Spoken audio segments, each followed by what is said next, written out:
أعوذ بالله من الشيطان الرجيم. بسم الله الرحمن الرحيم. ألف لام ميم. الله لا إله إلا هو الحي القيوم. نزل عليك الكتاب بالحق مصدقا لما بين يديه وأنزل التوراة والإنجيل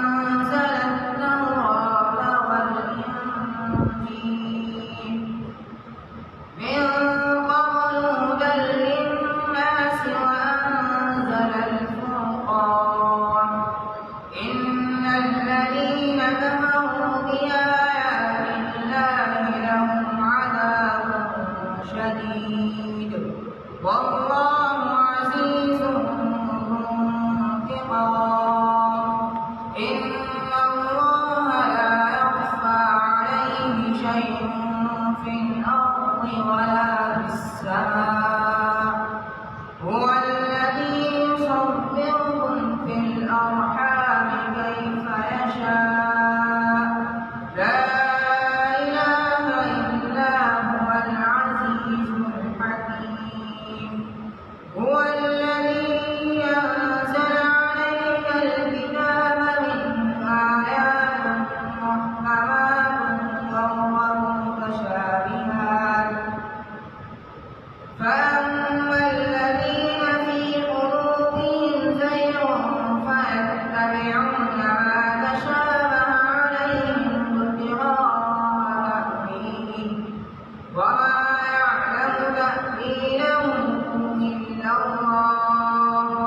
والراسخون في العلم يقولون آمنا به كل من عند ربنا وما يذكر إلا أولو الألباب. ربنا لا تزغ قلوبنا بعد إذ هديتنا وهب لنا من لدنك رحمة إنك أنت الوهاب. ربنا إنك جامع الناس ليوم لا ريب فيه. إن الله لا يخلف الميعاد. صدق الله العظيم.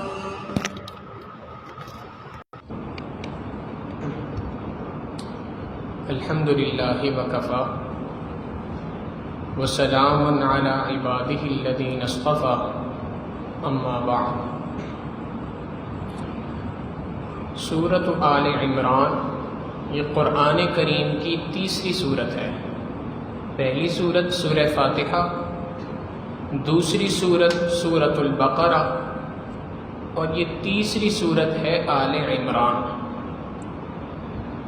بنی اسرائیل کے اندر ایک نیک آدمی تھا، عالم تھے، مسجد اقصی کے خطیب تھے، امام تھے. ان کا نام تھا عمران ابن مقسان.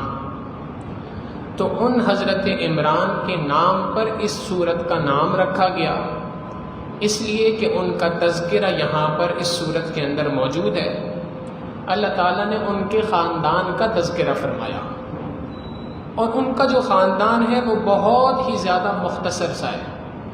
حضرت عمران، ان کو اللہ رب العزت نے ایک بیٹی دی، حضرت مریم علیہ السلام، اور مریم علیہ السلام کو اللہ تعالیٰ نے ایک بیٹا دیا بغیر باپ کے، جن کا نام ہے سیدنا عیسیٰ علیہ السلام. یہ اتنا ہی خاندان ہے.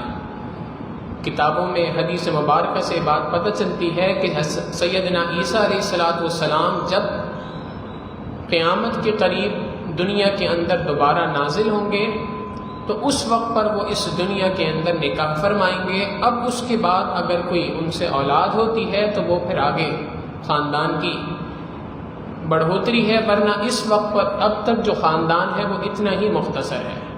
آل عمران، عمران حضرت عمران کے خاندان کا نام ہے، آل کہتے ہیں خاندان کو، آل عمران حضرت عمران کا خاندان۔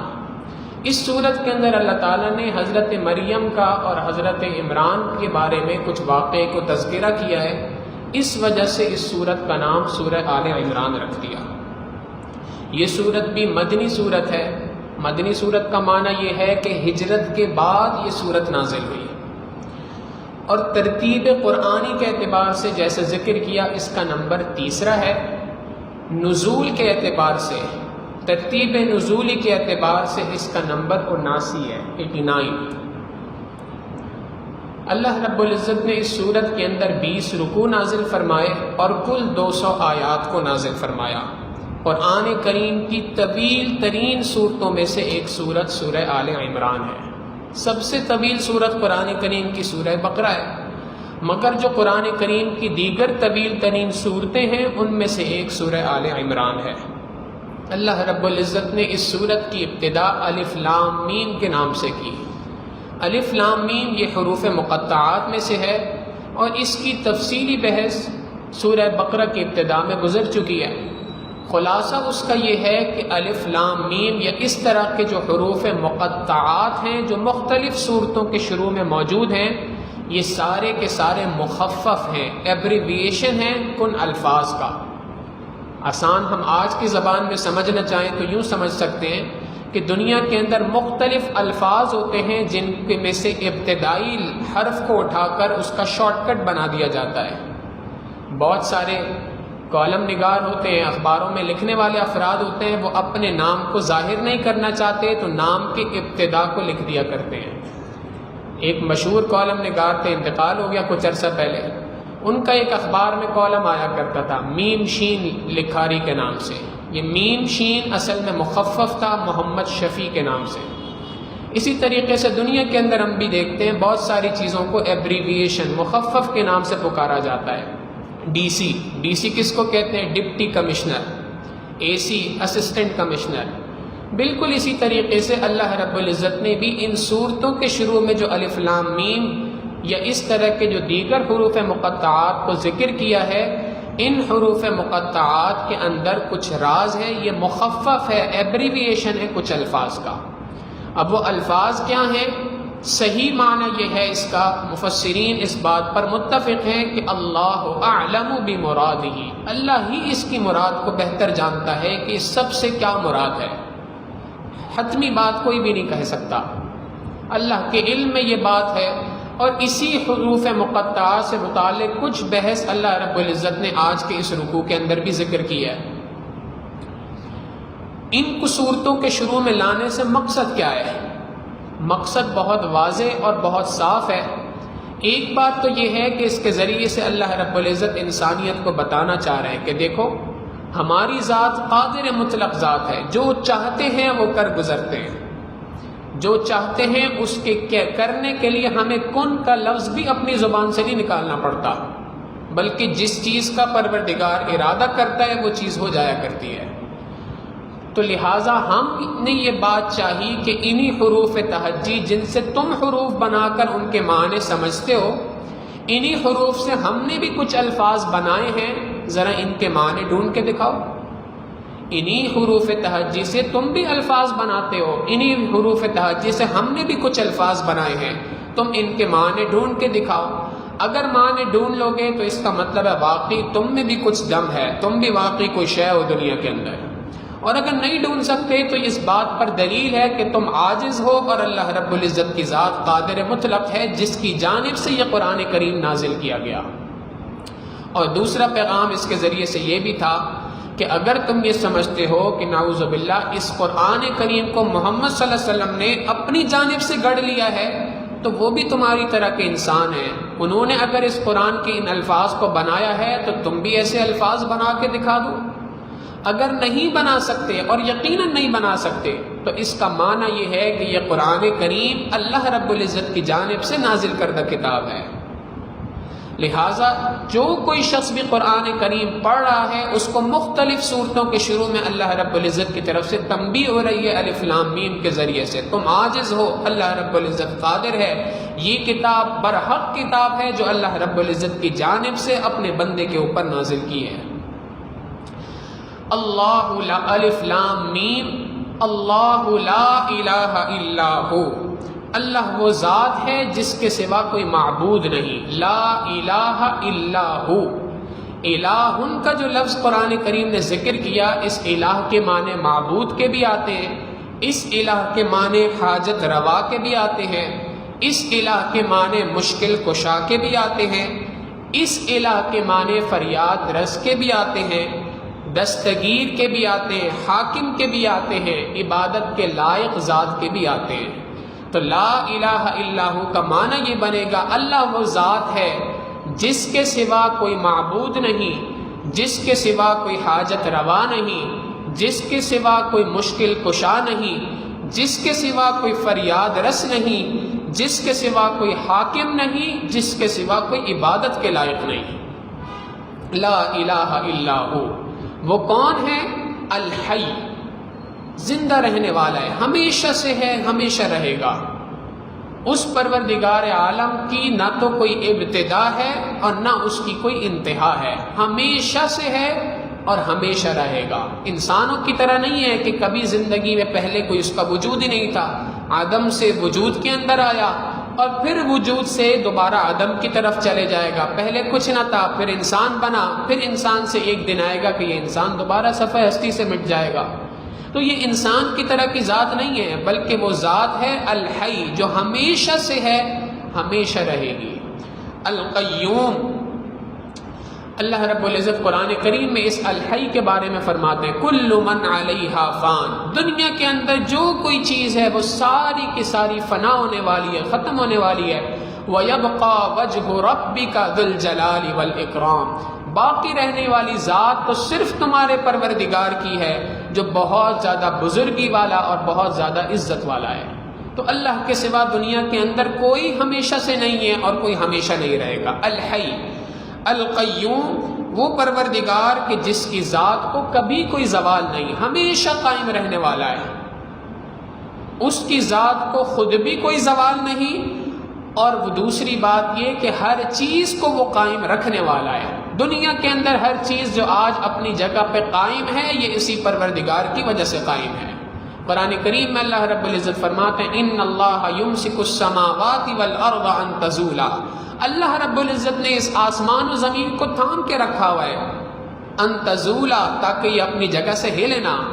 وَلَئِن زَالَتَا، اگر اللہ رب العزت اس آسمان و زمین کو چھوڑ دے، جو پروردگار نے تھام کے رکھا ہوا ہے اس کو چھوڑ دے، ان امسکہما من احد من بعدی، دنیا میں کوئی ان زمین و آسمان کو تھامنے والا نہیں ہوگا۔ آج کی جدید سائنس بھی یہ بات کہتی ہے، اپنی پوری ریسرچ کے بعد یہ بات کہتے ہیں کہ دنیا کے اندر جو کوئی چیز بھی ہوتی ہے، ہم کہتے ہیں جب زمین پر پڑی ہوتی ہے، نیچے پڑی ہوتی ہے، تو پھر اس پہ قرار ہوتا ہے۔ اگر ہوا کے اندر ہو تو وہ فوراً نیچے گر جائے گی۔ ہوا میں کوئی بھی چیز برقرار نہیں رہ سکتی، قائم نہیں رہ سکتی۔ تو انسان خود حیران ہوتا ہے کہ اگر کوئی چیز دنیا کے اندر معلق ہو تو وہ قائم نہیں رہ سکتی۔ تو پروردگار عالم نے جو یہ دنیا بنائی ہے، یہ دنیا کس چیز کے اوپر قائم ہے؟ سائنس کہتی ہے کہ یہ دنیا کسی چیز کے اوپر قائم نہیں ہے، خود بخود کھڑی ہے۔ سورج خود بخود کھڑا ہے، یہ کسی چیز کی سپورٹ پر نہیں ہے، کسی چیز کے اوپر نہیں کھڑا ہوا، بلکہ ویسے ہی معلق ہے جیسے آسمان، جیسے زمین معلق ہے۔ اور یہ دونوں کے دونوں معلق کیوں ہیں؟ سائنس کہتی ہے جی اس وجہ سے کہ ان کے درمیان الیکٹرو میگنیٹک فورس ہے، ان کے درمیان ایک طاقت ہے جو ان دونوں کو ایک دوسرے سے کھینچ کر بھی رکھا ہوا ہے، قریب بھی نہیں آنے دیتی، ایک دوسرے سے دور بھی جانے نہیں دیتی۔ سوال پیدا ہوتا ہے یہ الیکٹرو میگنیٹک فورس جس کو آپ نام دے رہے ہیں، جس کو آپ نے طاقت کہا، یہ طاقت کس نے بنائی ہے؟ انسان تو یہ طاقت نہیں بنا سکا، اس کو تو اتنے 100 سال کے بعد یہ بات پتہ چلی ہے کہ یہ طاقت بھی دنیا کے اندر کوئی موجود ہے۔ یہاں پر آ کر سائنس کا باب بند ہو جاتا ہے، وہ کہتے ہیں جی ہمیں نہیں پتا کس نے اس کو کیا۔ حقیقت یہ ہے کہ اگر انسان اپنی عقل سے سوچے تب بھی اس کو یہ بات سمجھ میں آتی ہے۔ قرآن کریم بھی یہی بات سمجھاتا ہے کہ یہ اس کے پیچھے ایک بہت بڑی ذات ہے جس نے اس آسمان، زمین، پوری کی پوری کائنات کو سنبھال کے رکھا ہوا ہے۔ سائنس یہ کہتی ہے اگر سورج اپنی جگہ سے چند انچ آگے آ جائے، دنیا کے قریب آ جائے، ساری کی ساری دنیا جل کے راکھ ہو جائے۔ اگر یہ سورج اپنی جگہ سے چند انچ پیچھے ہٹ جائے، ساری کی ساری دنیا سردی کی وجہ سے مر جائے۔ یہ پروردگار عالم کا احسان ہے، اس کا کرم ہے، اس کی قدرت ہے کہ اس نے ہر چیز کو ایک مقررہ رفتار پر، ایک مقررہ جگہ پر رکھا ہوا ہے۔ آسمان اللہ رب العزت نے اتنا بڑا بنا دیا بغیر کسی ستون کے۔ دنیا کے اندر کوئی عمارت تو بنا کے دکھائیں جو بغیر ستون کے ہو۔ کراچی کے اندر، دارالعلوم کراچی کے اندر حضرت شیخ الاسلام حضرت مفتی محمد تقی عثمانی صاحب دامت برکاتہم العالیہ نے یہ بات ایک مرتبہ ارشاد فرمائی کہ ہم نے ارادہ کیا کہ ہم اپنی اس مسجد کا جو ہال ہے، اس ہال کو بغیر ستونوں کے بنائیں۔ ہم نے اس کے لیے انجینئر سے بات کی، وہ آئے، انہوں نے ساری پلاننگ کی، بہت ہمیں سب چیزوں چیک کی، اس کے حساب سے کیلکولیشن کی، حساب کتاب کیا، اور پھر اس کے بعد ہمیں اسٹرکچر دیا کہ جی مسجد کا ہال اس طریقے سے بنے گا۔ اس مسجد کا ہال تقریباً اتنا جتنا ہماری یہ پوری مسجد ہے، اتنا بڑا ہال ہے۔ یہ پورا ہال بغیر ستونوں کے بنا دیا۔ اول تو خود فرماتے ہیں کہ اس پر اتنا خرچہ آیا کہ ہماری سوچ سے بہت زیادہ تھا، بہت زیادہ خرچہ آیا۔ بہرحال خرچہ بھی آ گیا، اس خرچے کے بعد بن بھی گیا اتنا بڑا ہال۔ اب مسئلہ یہ ہے کہ اس ہال کے اندر آواز اتنی گونجتی ہے کہ آواز خود سمجھ نہیں آتی۔ اسپیکر لگانے کے اندر مسائل تھے، اسپیکر لگ گئے تو اس کی وجہ سے آواز ایڈجسٹ نہیں ہو رہی تھی۔ بھائی کیوں نہیں ہو پا رہی؟ اس لیے کہ ان کے اندر ستون نہیں ہے، تو ستون نہ ہونے کی وجہ سے آواز بہت زیادہ گونج رہی ہے۔ آپ سوچیں، اگر انسان اپنی پوری کوشش محنت کے بعد ایک چھوٹی سی جگہ کو بغیر ستون کے بنانے کی کوشش کرے تو اس کے لیے اتنی مشکلات ہیں۔ پروردگار عالم نے اتنی بڑی کائنات کو بنا دیا، اتنی بڑی دنیا بنا دی، اس کے اندر آسمان کو رکھ دیا بلا کسی ستون کے۔ کوئی ستون نہیں ہے، پروردگار عالم ہی کی ذات ہے، قیوم ذات ہے جس نے اس آسمان اور زمین کو تھام کے رکھا ہوا ہے۔ لہٰذا اللہ رب العزت یہاں پر اس بات کو ارشاد فرمانا چاہتے ہیں، دیکھو میری ہی وہ ذات ہے جو ہمیشہ باقی رہنے والی الحی ذات ہے، اور میری ہی وہ ذات ہے جس نے ہر چیز کو قیام بخشا ہے، ہر چیز کو زندگی بخشی ہے اپنے وقت مقررہ تک۔ اگر تم میں سے کوئی اس طرح کر سکتا ہے تو پھر آئے میرے برابر میں الہ ہونے کے لیے، معبود ہونے کا دعویٰ کرنے کے لیے۔ اور اگر کوئی نہیں ہے تو یہ اس بات کی دلیل ہے اللہ کے سوا کوئی دوسرا عبادت کے لائق نہیں ہے، اللہ کے سوا کوئی دوسرا محبت کے لائق نہیں ہے۔ مولانا روم رحمۃ اللہ علیہ فرمایا کرتے تھے، عشق را مردہ نہ باشد پائیدار، عشق را با حی با قیوم ذات۔ اے دوست، مرنے والے سے اور ڈھلنے والے سے تجھے کیا محبت کرنی؟ اگر تم نے محبت کرنی ہی ہے تو اس پروردگار سے محبت کرو جو ہمیشہ باقی رہنے والا ہے، جس نے ہر چیز کو دنیا کے اندر قیام بخشا ہے۔ اللہ رب العزت بھی اس سورت کی ابتدا کے اندر یہی پیغام دے رہے ہیں، الحی القیوم نزل علیک الکتاب۔ اللہ وہ ذات ہے جس نے آپ پر کتاب کو نازل کیا بالحق، سچ طریقے سے، بالکل برحق سچ طریقے سے، صحیح بات کے ذریعے سے، صحیح طریقے سے کتاب کو نازل کیا۔ یہ کتاب کیسی ہے؟ مصدقا لما بین یدی، یہ وہ کتاب ہے جو تصدیق کرنے والی ہے ان کتابوں کی جو اس سے پہلے نازل کی گئی۔ قرآن کریم سے پہلے جتنی کتابیں دنیا کے اندر آئیں، چاہے وہ تورات ہو، زبور ہو، انجیل ہو، دیگر کتابیں ہوں، صحائف ہوں، قرآن کریم تمام کی تمام کتابوں کی تصدیق کرنے والی کتاب ہے۔ وَأَنزَلَ التَّوْرَاةَ وَالْإِنجِيلَ، اللہ ہی نے تورات کو اور انجیل کو نازل فرمایا۔ یہ تمام کتابیں اللہ ہی کی جانب سے نازل کردہ ہیں۔ ان کے اندر جتنے پیغامات ہیں وہ سارے کے سارے پیغامات کی قرآن کریم تصدیق کرتا ہے۔ یہ ساری کتابیں برحق ہیں، سچ ہیں، پروردگار عالم کی جانب سے نازل کی گئی ہیں۔ مگر قرآن کریم جو تصدیق کرتا ہے یہ ان کتابوں کی کرتا ہے جو اللہ کی جانب سے نازل کی گئی۔ یہ نہیں کہ اس کے اندر جو آج تحریف ہو گئی ان تحریف شدہ کتابوں کی بھی قرآن کریم تصدیق کرتا ہے، نہیں، قرآن کریم اس کی تصدیق نہیں کرتا۔ دنیا کے اندر جتنی آسمانی کتابیں نازل ہوئی، تمام کتابوں کے اندر تحریف ہوئی، تمام کتابوں کے اندر تبدیلی ہوئی سوائے قرآن کریم کے۔ چنانچہ جو انجیل ہے آج، اس کے بھی 4 بڑے بڑے نسخے ہیں۔ 4 نسخوں کے اندر انجیل دنیا کے اندر پھیلی ہوئی ہے۔ 4 نسخے کیوں ہیں؟ کیونکہ یہ 4 نسخے ایسے ہیں کہ جن کے اندر آپس میں تبدیلی ہے، کوئی ایک نسخہ دوسرے کے برابر نہیں ہے، ہر نسخے کے اندر کچھ باتیں دوسرے سے الگ ہیں۔ چنانچہ دنیا کے اندر 4 بڑے بڑے تو انجیل کے نسخے موجود ہیں، جن میں سے پہلا ہے جس کو کہتے ہیں برنابس۔ یہ جو برنابس ہے یہ اصل میں عیسیٰ علیہ السلام کے ایک صحابی تھے، ان کا نام تھا برنابس۔ یہ انہوں نے اس عیسائیت کی انجیل کی کتاب کو محفوظ رکھا تھا اور دنیا کے اندر پھیلایا۔ ان کی اس کتاب کو آج عیسائی نہیں مانتے، حیران کن بات یہ ہے۔ اور اس کے بعد عیسیٰ علیہ السلام کے زمانے کے 3 تابعی تھے جو عیسیٰ علیہ السلام کی وفات کے بعد ان کے صحابہ سے انہوں نے علم سیکھا اور اس کے بعد تورات کو لکھا۔ وہ 3 اس کے علاوہ جو نسخے ہیں وہ کہلاتے ہیں، ایک کو کہتے ہیں میتھیو متا، دوسرے کو کہتے ہیں لوقا، یہ تیسرے کو کہتے ہیں مرقس یا مارک۔ یہ 3 نسخے ہیں، اور اس کے علاوہ چوتھا بھی ایک ہے جس کو یوحنا کہا جاتا ہے، یا انگریزی میں اس کو جان کہا جاتا ہے۔ یہ 4 نسخے ہیں دنیا کے اندر جو عیسیٰ علیہ السلام کے تابعین میں سے افراد تھے، انہوں نے ان نسخوں کو دنیا کے اندر پھیلایا۔ حیران کن بات یہ ہے کہ آج کے عیسائی بھی ان 4 نسخوں کو تو مانتے ہیں، لیکن جو برنابس کا نسخہ ہے آج اس کو نہیں مانتے، حالانکہ وہ ایک صحابی کا مرتب کردہ ہے، اور یہ جو 4 ہیں یہ سارے کے سارے تابعین میں سے ہیں۔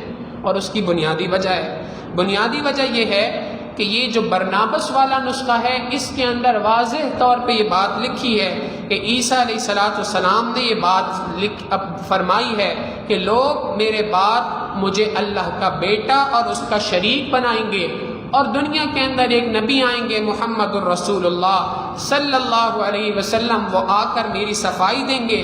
اور 2 جگہوں پر یہ بات لکھی ہے کہ محمد نام کا ایک اللہ کا رسول دنیا کے اندر آنے والا ہے۔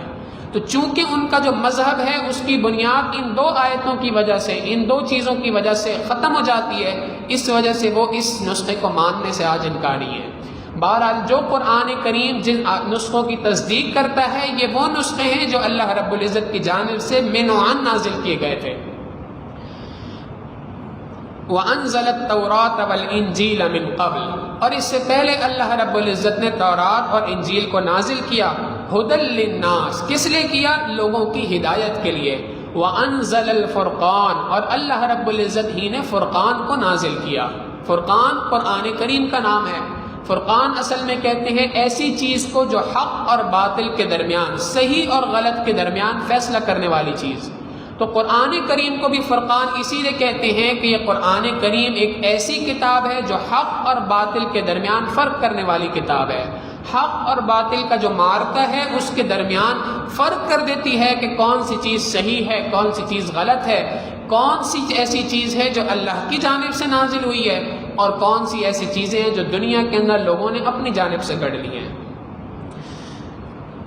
یہ قرآن کریم کو اللہ رب العزت نے دیگر تمام کتابوں کے اوپر فضیلت عطا فرمائی۔ ابن ماجہ کی ایک روایت ہے، نبی علیہ السلام نے فرمایا جس کسی شخص نے صحیح تلفظ کے ساتھ قرآن کریم کی ایک آیت کا پڑھنا سیکھا، یہ ایک آیت کا قرآن کریم کی پڑھنا سیکھنا یہ 100 رکعت نفل پڑھنے سے زیادہ افضل اور فضیلت کا باعث ہے۔ یہ قرآن کریم کی فضیلت ہے کہ اگر ایک شخص 100 رکعت نفل پڑھتا ہے اور ایک شخص اسی وقت کے اندر بیٹھ کر ایک آیت قرآن کریم کی سیکھ لیتا ہے، نبی علیہ السلام فرماتے ہیں 100 رکعت نفل پڑھنے والے سے زیادہ فضیلت کا حامل یہ شخص ہے جس نے قرآن کریم کی آیت کا پڑھنا سیکھا بغیر ترجمے کے۔ اور جس نے قرآن کریم کے معنی اور مفہوم کو سمجھنے کے لیے وقت دیا، ایک قرآن کریم کی آیت کا معنی اور مفہوم سمجھا، یہ ایک قرآن کریم کی آیت کا معنی اور مفہوم سمجھنا 1000 رکعت نفل پڑھنے سے زیادہ بہتر ہے۔ ابن ماجہ کی روایت ہے۔ ہم اس بات کو یوں سمجھ سکتے ہیں، آج کے اس درس کے اندر 9 قرآن کریم کی آیات ہیں جن کی انشاءاللہ تفصیل بیان کی جائے گی۔ تو اگر یوں کہا جائے تو غلط نہیں ہوگا کہ اگر ایک شخص کسی مجلس درس قرآن میں بیٹھتا ہے، قرآن کریم کے معنی اور مفہوم کو سمجھتا ہے، اس کے اندر 30 منٹ 40 منٹ 45 منٹ کے اندر 9 قرآن کریم کی آیات کو سیکھتا ہے، یہ 9 قرآن کریم کی آیات کا سیکھنا 9000 رکعت نفل پڑھنے سے زیادہ بہتر اور باعث فضیلت ہے۔ اللہ کے محبوب صلی اللہ علیہ وسلم کی حدیث مبارکہ اس پر موجود ہے۔ پھر نبی علیہ الصلوۃ والسلام کی اس حدیث سے ایک اور بات پتہ چلتی ہے، اگر قرآن کریم کی ایک آیت کو صحیح تلفظ سے پڑھنے پر اتنی فضیلت، اگر قرآن کریم کی اس آیت کو سمجھنے کے اوپر اتنی فضیلت ہے تو سوچیں قرآن کریم کی ایک آیت کو عمل کرنے کے اوپر کتنی فضیلت ہوگی۔ اور اگر انسان اس پورے کے پورے قرآن کریم کو اپنے 6 فٹ کے جسم کے اوپر لاگو کر دے، اگر اللہ توفیق دے کسی ملک کے اندر یہ پورا کا پورا قرآن کریم کی مرتب کردہ بیان کردہ نظام نافذ کر دیا جائے تو آپ سوچیں اس ملک کے اندر کتنی رحمتیں اور کتنی برکتیں نازل ہوں گی۔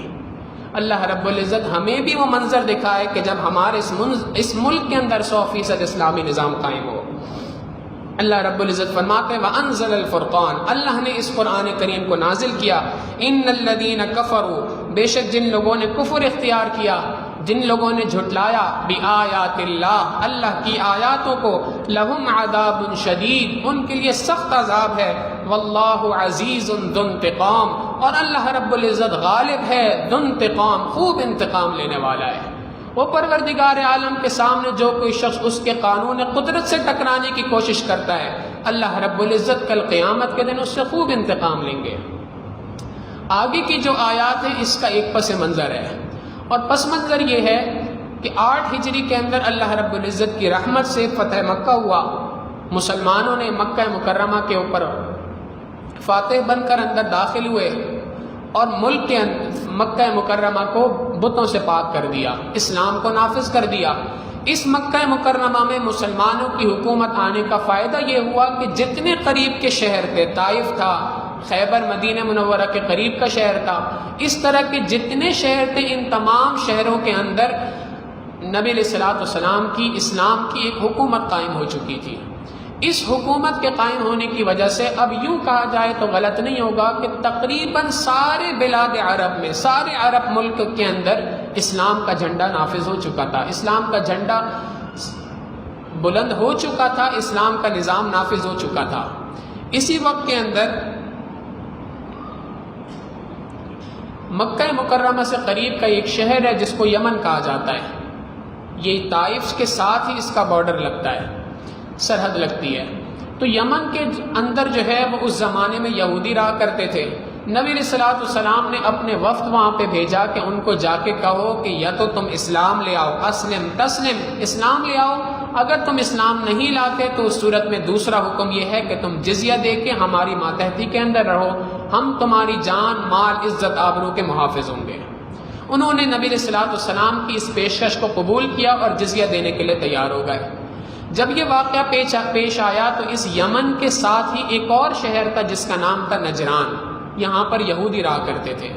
ان یہودیوں نے جب یہ دیکھا کہ سارے کے سارے شہر جو ہیں وہ مسلمانوں کے قبضے میں آ چکے ہیں تو اب ان کو پتہ تھا کہ اب اگلا ٹارگٹ ہم ہیں، یا تو مسلمان ہم سے جہاد کرنے کے لیے آ جائیں گے تو اس صورت میں ہمیں خطرہ ہے، ہم تو جنگ کرنا نہیں چاہتے، لہٰذا انہوں نے اس سے پہلے کہ مسلمان ان کی طرف متوجہ ہوں انہوں نے اپنا ایک وفد بنایا 60 افراد کا۔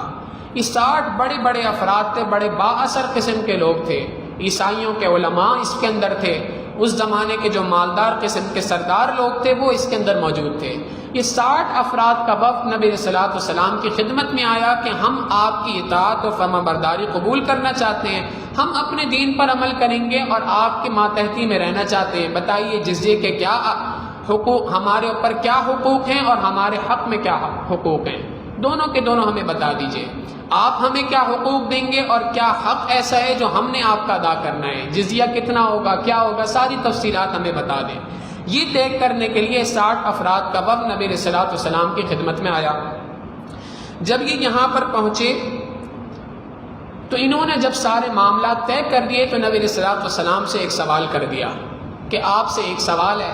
جی کیا سوال ہے؟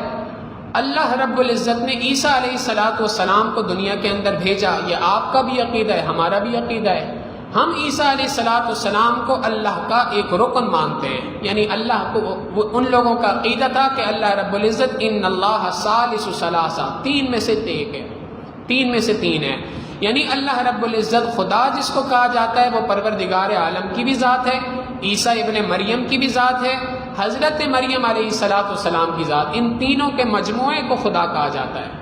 اب بعض ان میں سے ایک گروہ وہ تھا جو کہا کرتا تھا کہ اللہ رب العزت کی ذات ہے، عیسیٰ علیہ الصلوۃ والسلام اور حضرت جبریل علیہ الصلوۃ والسلام، ان تین کے مجموعے کو خدا کہا جاتا ہے۔ اور تیسرا گروہ وہ تھا جو کہا کرتا تھا کہ اللہ رب العزت پروردگار ہیں، عیسیٰ علیہ الصلوۃ والسلام وہ اللہ رب العزت کے بیٹے ہیں۔ انہوں نے یہی بات نبی علیہ السلام کے سامنے کہی کہ ہم یہ بات مانتے ہیں کہ عیسیٰ علیہ الصلوۃ والسلام اللہ کے بیٹے ہیں، آپ کیوں اس بات کا انکار کرتے ہیں؟ نبی علیہ الصلوۃ والسلام نے ان سے چند سوالات کیے۔ نبی علیہ الصلوۃ والسلام نے فرمایا پہلے سوال کا جواب تو یہ دو کہ کیا اللہ کو کسی نے پیدا کیا ہے؟ نہیں۔ عیسیٰ علیہ الصلوۃ والسلام کو کسی نے پیدا کیا ہے؟ کسی کے سے پیدا ہوئے ہیں وہ؟ ہاں، اپنی ماں مریم سے پیدا ہوئے ہیں، ان کے بطن سے پیدا ہوئے تھے۔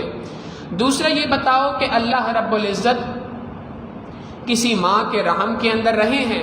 نہیں۔ عیسیٰ علیہ الصلوۃ والسلام کسی ماں کے رحم میں رہے ہیں؟ بالکل رہے ہیں۔ تیسرا سوال یہ ہے، یہ بتاؤ کہ اللہ رب العزت غیب کا علم جانتے ہیں؟ جی اللہ تعالیٰ جانتے ہیں۔ عیسیٰ علیہ الصلوۃ والسلام غیب کا علم جانتے ہیں؟ نہیں، عیسیٰ علیہ السلام غیب کا علم نہیں جانتے۔ چوتھا سوال یہ بتاؤ کہ کیا اللہ رب العزت کھاتے پیتے ہیں؟ نہیں۔ عیسیٰ علیہ الصلوۃ والسلام کھاتے پیتے ہیں؟ ہاں بالکل کھاتے پیتے ہیں۔ خود ان کی تورات کے اندر واقعہ لکھا ہے کہ عیسیٰ علیہ السلام ایک مرتبہ ایک درخت کے قریب تھے، زیتون کا درخت تھا، انہوں نے یہ بات ارشاد فرمائی کہ مجھے زیتون کی خواہش ہو رہی ہے، بھوک لگ رہی ہے مجھے، اس وقت پر کوئی کھانے کی چیز نہیں ہے، اس میں سے زیتون توڑ کے دو۔ تو یہ واقعہ تورات کے اندر لکھا تھا، انہوں نے مانا کہ جی عیسیٰ علیہ السلام کھاتے پیتے ہیں۔ پانچواں سوال نبی علیہ الصلوۃ والسلام نے کیا، یہ بتاؤ کہ اللہ رب العزت پر موت آئے گی؟ نہیں، اللہ پر موت نہیں آتی۔ کیا عیسیٰ علیہ الصلوۃ والسلام پر موت آئے گی؟ انہوں نے کہا جی یأتی علیہ الفنا، عیسیٰ علیہ السلام پر فنا ہونا، اس دنیا سے چلے جانا یہ لازم ہے۔ نبی علیہ الصلوۃ والسلام نے فرمایا جب ان 5 چیزوں میں مشابہت نہیں ہے، مجھے ایک بات بتاؤ، باپ اور بیٹے میں کسی چیز کے اندر تو مشابہت ہونی چاہیے نا، کوئی چیز تو ایسی ہوتی ہے جس میں باپ اور بیٹا ایک دوسرے کے مشابہ ہوتے ہیں۔ جب اللہ رب العزت اور عیسیٰ علیہ الصلوۃ والسلام کسی چیز کے اندر ایک دوسرے کے مشابہ نہیں ہیں، تو تم نے اللہ رب العزت کے ساتھ عیسیٰ علیہ السلام کو اس کا بیٹا کیسے مان لیا؟ اب جب یہ واضح ٹھوس دلیل ان کو مل گئی تو فوراً انہوں نے پیترا بدلا اور آگے سے کہنے لگے جی آپ کے قرآن کریم کے اندر یہ آیت موجود ہے، وَكَلِمَتُهُ أَلْقَاهَا إِلَى مَرْيَمَ وَرُوحٌ مِّنْهُ، اللہ رب العزت نے اپنا کلمہ، اپنی بات مریم کو پہنچائی اور اپنی روح کو مریم کے پیٹ کے اندر ڈالا۔ تو یہ تو قرآن کریم کی آیت کا ترجمہ بنتا ہے۔ اس سے یہ بات پتہ چلتی ہے کہ قرآن کریم خود اس بات کو کہتا ہے کہ اللہ کے بیٹے سیدنا عیسیٰ علیہ السلام ہیں۔ اللہ رب العزت نے اس کے جواب کے اندر یہ قرآن کریم کی آیات کو نازل فرمایا۔ جواب کا خلاصہ یہ ہے کہ قرآن کریم کے اندر بہت سارے احکامات بھی موجود ہیں، بہت سارے واقعات ہیں، بہت ساری باتیں موجود ہیں۔ تمام کی تمام قرآن کریم کی آیات کو 2 حصوں میں تقسیم کیا جا سکتا ہے۔ پہلے حصے کو کہا جائے گا محکمات، دوسرے حصے کو کہا جائے گا متشابہات۔ محکمات ان آیات کو کہا جاتا ہے کہ جو آیات اللہ رب العزت کی جانب سے نازل کی گئی ہیں، جن آیات کا معنی، جن آیات کا مفہوم اہل علم حضرات کو، جو علم کے سمندر میں غوطے لگاتے ہیں، جو علم کے سمندر کی گہرائی کو جانتے ہیں، اس علم کے اندر اپنی ساری زندگی لگاتے ہیں، ان کے لیے ان آیات کا معنی اور مفہوم کو نکال کر اس سے مسائل کا سمجھنا کوئی مشکل بات نہیں، یہ محکمات کہلاتے ہیں۔ مثال کے طور پہ ان اللہ علی کل شیء قدیر، اللہ رب العزت کی ذات ہر چیز پہ قادر ہے۔ مختلف احکامات جو پیچھے گزرے، نکاح سے متعلق، طلاق سے متعلق، حج سے متعلق، جو سورہ بقرہ میں گزرے، سارے کے سارے محکمات ہیں۔ اور اسی کے مقابلے میں دوسری آیات ہیں جن کو متشابہات کہا جاتا ہے۔ متشابہات وہ آیات ہیں جن کا معنی اللہ کے سوا کوئی دوسرا دنیا کے اندر نہیں جانتا۔ مثال کے طور پہ حروف مقطعات ہیں، اللہ کے سوا کوئی ان کا معنی نہیں جانتا۔ اسی طرح قرآن کریم میں اللہ تعالیٰ نے بہت ساری آیات کو ایسے نازل فرمایا جن کے معنی اللہ کے سوا کوئی دوسرا نہیں جانتا۔ مثال کے طور پہ اللہ رب العزت قرآن کریم میں ارشاد فرماتے ہیں ید اللہ فوق ایدیہم، اللہ کا ہاتھ ان کے ہاتھ کے اوپر تھا۔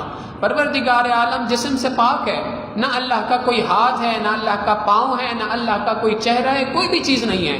یہاں ید اللہ سے کیا مراد ہے یہ اللہ ہی جانتا ہے. ایمان والے کا کام صرف اتنا ہے کہ وہ کہتے ہیں ہم اللہ پر ایمان لائے, ہم ان بات پر ایمان لائے کہ اللہ کی جانب سے یہ آیات نازل کی گئی ہیں. اس کا صحیح معنی اللہ ہی جانتا ہے.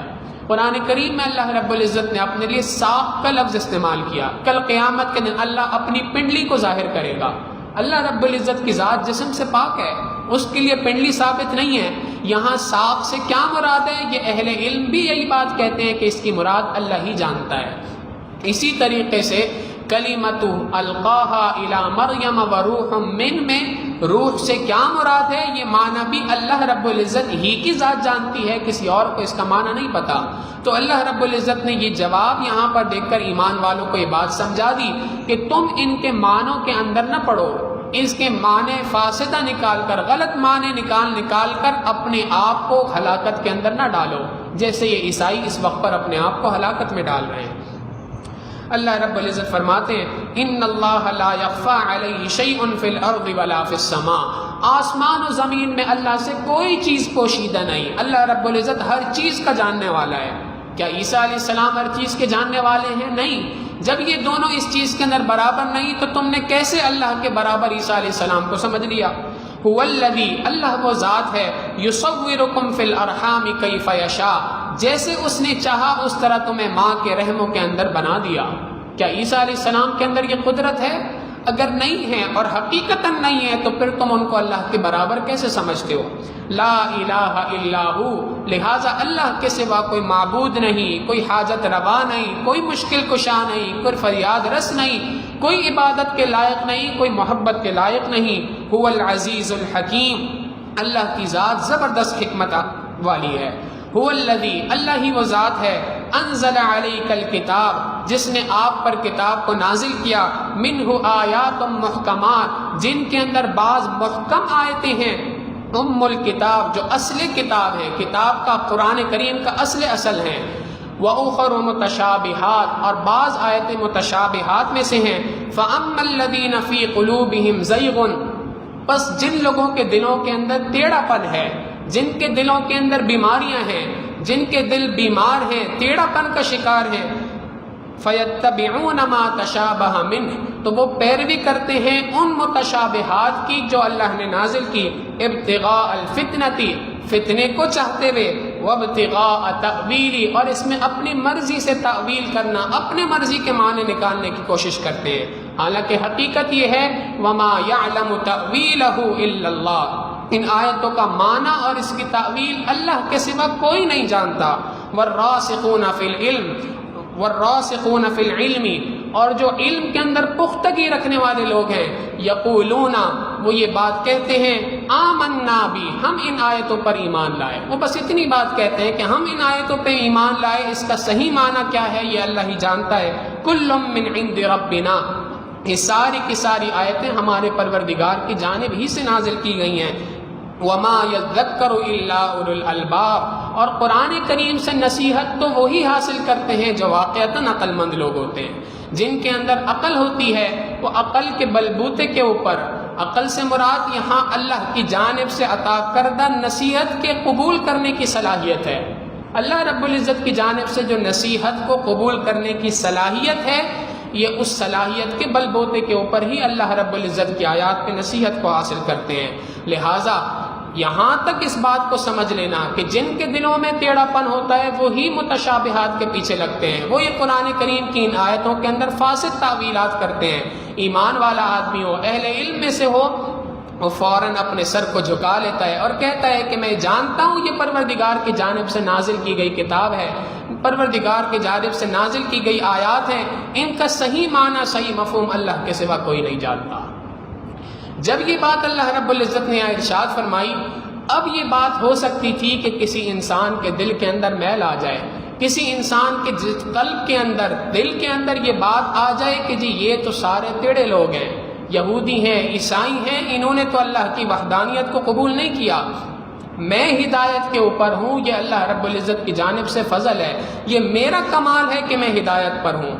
اللہ رب العزت اگلی آیت کے ذریعے سے ایمان والوں کو یہ بات سمجھانا چاہ رہے ہیں کہ دیکھو, دنیا کے اندر اگر تم ہدایت کے اوپر ہو, دنیا کے اندر اگر تم صحیح راستے کے اوپر ہو, پہلی بات یہ اللہ کا فضل ہے تمہارے اوپر، تم اپنی مرضی سے ہدایت پر نہیں آ سکتے، اور دوسری بات کہ یہ ہدایت موت تک تمہیں ملے گی یا نہیں اس کا تمہیں بھی کچھ نہیں پتا، کیا پتا کس وقت پر ہدایت کی یہ توفیق تمہارے اندر سے سلب کر لی جائے۔ کتابوں کے اندر ایک واقعہ لکھا ہے، ایک بزرگ تھے، ان کا نام تھا عبداللہ اندلسی رحمۃ اللہ علیہ، بہت بڑے اللہ والے تھے، اللہ رب العزت نے ان کو 10 لاکھ احادیث کا حافظ بنایا تھا، قرآن کریم کے حافظ تھے، بہت بڑے مفسر قرآن تھے، بہت بڑے محدث تھے، اور بہت بڑے اپنے وقت کے شیخ تھے۔ کتابوں میں لکھا ہے کہ جب اپنا سفر کر رہے ہوتے تھے، کہیں جا رہے ہوتے تھے، ان کے ساتھ چلنے والے جو ان کے متبعین شاگرد مریدین ہوا کرتے تھے، ان کی تعداد ہزاروں میں ہوا کرتی تھی، اتنے افراد ان کے ساتھ مستقل چلا کرتے تھے، اللہ تعالیٰ نے قبولیت عطا فرمائی تھی۔ ایک مرتبہ ایک عیسائیوں کی بستی کے پاس سے جا رہے تھے، راستے میں ایک جگہ پر رکے کنویں سے پانی نکالنے کے لیے، وضو کرنا تھا۔ اب وضو کرتے کرتے اچانک سے ان کے دل میں ایک خیال آیا، اور اس خیال کے آنے کے تھوڑی دیر کے بعد انہوں نے ایک عیسائی لڑکی کو دیکھا جو وہاں سے گزر رہی تھی، دل کی دنیا بدل گئی۔ خود فرماتے ہیں کہ مجھے ایسا لگا جیسے میرے سینے کے اندر جو کچھ تھا سارا کا سارا سلب ہو گیا، نکل گیا ہے۔ اپنے تمام مریدین شاگردوں کو فرمایا کہ اب میرے پاس تمہیں دینے کے لیے کچھ نہیں ہے، چلے جاؤ یہاں سے، میں تمہارے ساتھ مزید زندگی نہیں گزار سکتا، تم میرے ساتھ مزید وقت نہیں گزار سکتے، چلے جاؤ یہاں سے۔ شاگردوں نے کہا حضرت کیا ہو گیا؟ فرمایا جو میں نے کہا ہے اس پہ عمل کرو اور یہاں سے چلے جاؤ۔ سارے کے سارے شاگرد مریدین متبعین سارے روتے ہوئے وہاں سے نکل گئے۔ کتابوں میں لکھی ہے یہ بات کہ اندلس شہر کے اندر عبداللہ اندلوسی جب کنویں سے وضو کر کے فارغ ہوئے تو اب اس کے بعد وہاں سے اٹھے اور اس عیسائی لڑکی کا گھر تلاش کیا، اس کے گھر پہ پہنچے، اس کے والد سے ملے اور مل کے کہنے لگے کہ مجھے آپ کی اس بیٹی سے شادی کرنی ہے۔ انہوں نے آگے سے کہا کہ جناب پہلی بات تو یہ ہے کہ آپ مسلمان ہیں، ہم عیسائی ہیں، ہمارا آپس میں کوئی رشتہ طے نہیں ہو سکتا۔ انہوں نے کہا جناب اگر اس عورت سے اس لڑکے سے شادی کرنے کے لیے مجھے عیسائیت بھی قبول کرنی پڑے تو میں عیسائیت قبول کرنے کے لیے تیار ہوں۔ اس نے کہا ٹھیک ہے، پہلی شرط تو مانتے ہو، دوسری شرط یہ ہے کہ ہم تمہیں جانتے نہیں ہیں، اجنبی آدمی ہو، 3 سال ہمارے ساتھ رہو، ہمارے ساتھ گھل مل جاؤ گے، پھر اس کے بعد ہم فیصلہ کریں گے، ایسے نہیں کر سکتے۔ انہوں نے کہا مجھے شرط منظور ہے۔ تیسری شرط یہ ہے کہ تم جب ہمارے ساتھ رہو گے تو فری میں نہیں رہ سکتے، تمہارے کھانے پینے کے خرچے ہیں وہ ہم کہاں سے پورے کریں گے، لہٰذا شرط یہ ہے کہ تم نے ہمارے یہ سور کا پورا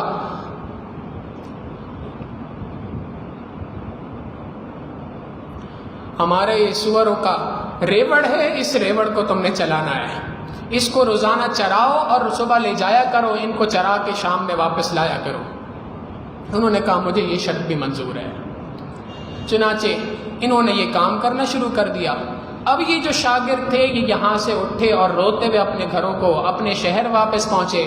کتابوں میں لکھا ہے کہ اندلس شہر کے اندر ان کی مقبولیت اتنی تھی، اللہ رب العزت نے مقام اتنا اونچا عطا کیا تھا اس سے پہلے کہ جب ان کی یہ خبر وہاں پہ پہنچی تو اس خبر کے پہنچنے کے ساتھ اس خبر کو سن کر اندلس شہر کے اندر سے ہزاروں کی تعداد میں جنازے نکل گئے۔ بہرحال اسی حال کے اندر یہ رہ رہے تھے، انہی کے ایک مرید تھے، ان کا نام تھا حضرت شبلی رحمۃ اللہ علیہ۔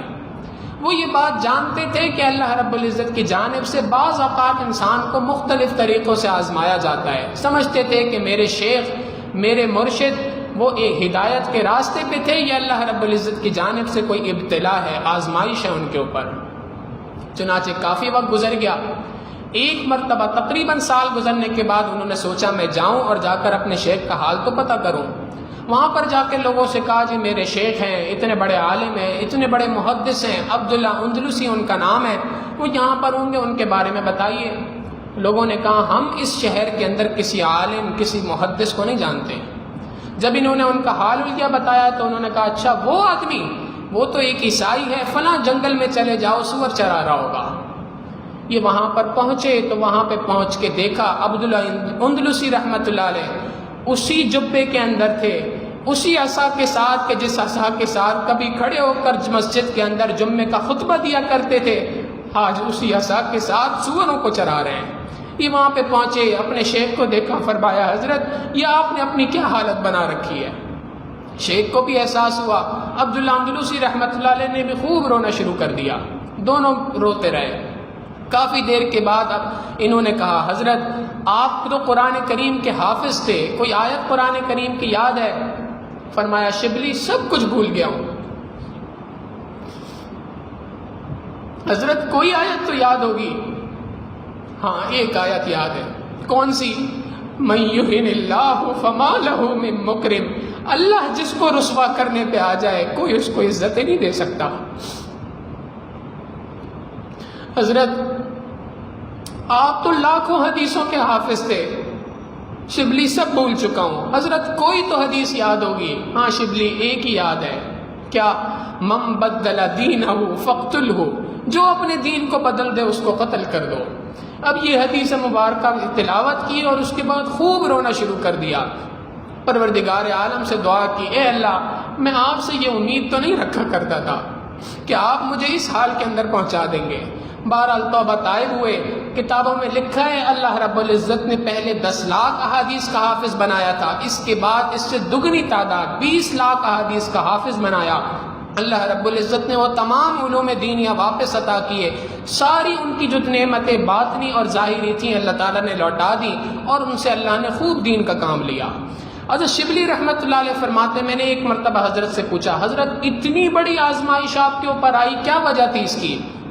فرمانے لگے شبلی بات دراصل یہ تھی، میں جب اس وقت پر وہاں سے گزر رہا تھا اس کنویں کے پاس سے، تو عیسائیوں کی بستی تھی، میرے دل میں یہ خیال آیا کہ یہ کیسے بے وقوف قسم کے لوگ ہیں جو اللہ کے ساتھ عیسیٰ علیہ السلام کو اللہ کا شریک مانتے ہیں، ان کی عقل تو بالکل، ان کے پاس تو رتی برابر عقل نہیں ہے۔ مجھے اسی وقت پہ غیب سے آواز آئی کہ اے عبداللہ اگر تو ہدایت کے اوپر آج تک ہے تو یہ تیرا کمال نہیں ہے، یہ تیری عقل کا کمال نہیں ہے، یہ ہمارا فضل تھا، آج ہم اپنا فضل تجھ سے ہٹاتے ہیں، ذرا تو ہدایت پر آ کر تو دکھا رہا۔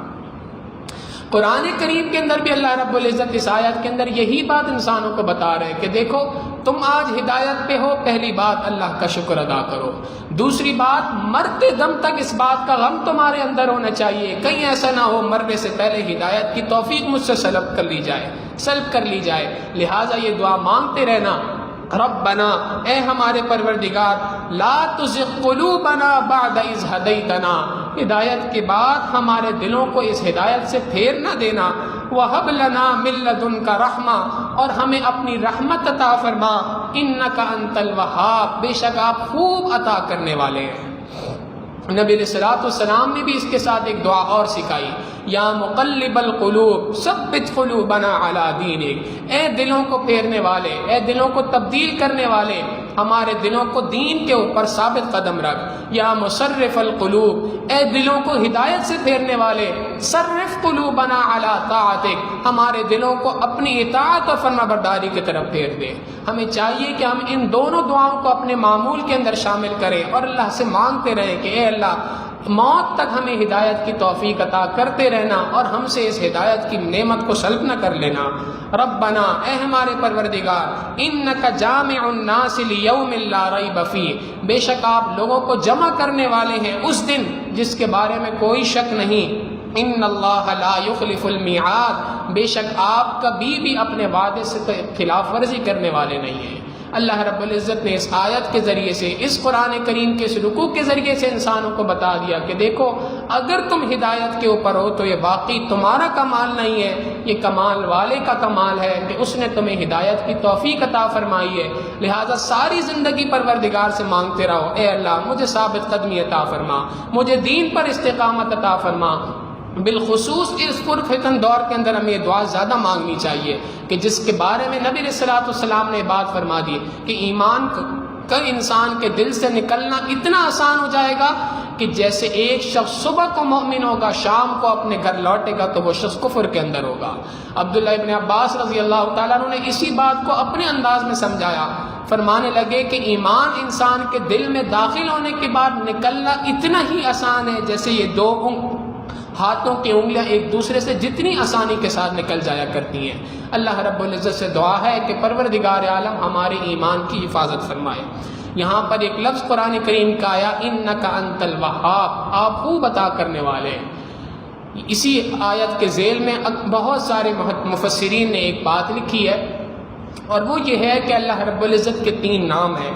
ایک ہے الرزاق، ایک ہے الباسط جس کا معنی ہے رزق کشادہ کرنے والا، ایک ہے الرزاق رزق دینے والا، اور تیسرا نام ہے الوہاب عطا کرنے والا. جو کوئی شخص بھی ان 3 الفاظ کو ہر فرض نماز کے بعد 3 بار پڑھے گا، اللہ رب العزت اس کو رزق کی فراوانی عطا فرمائیں گے.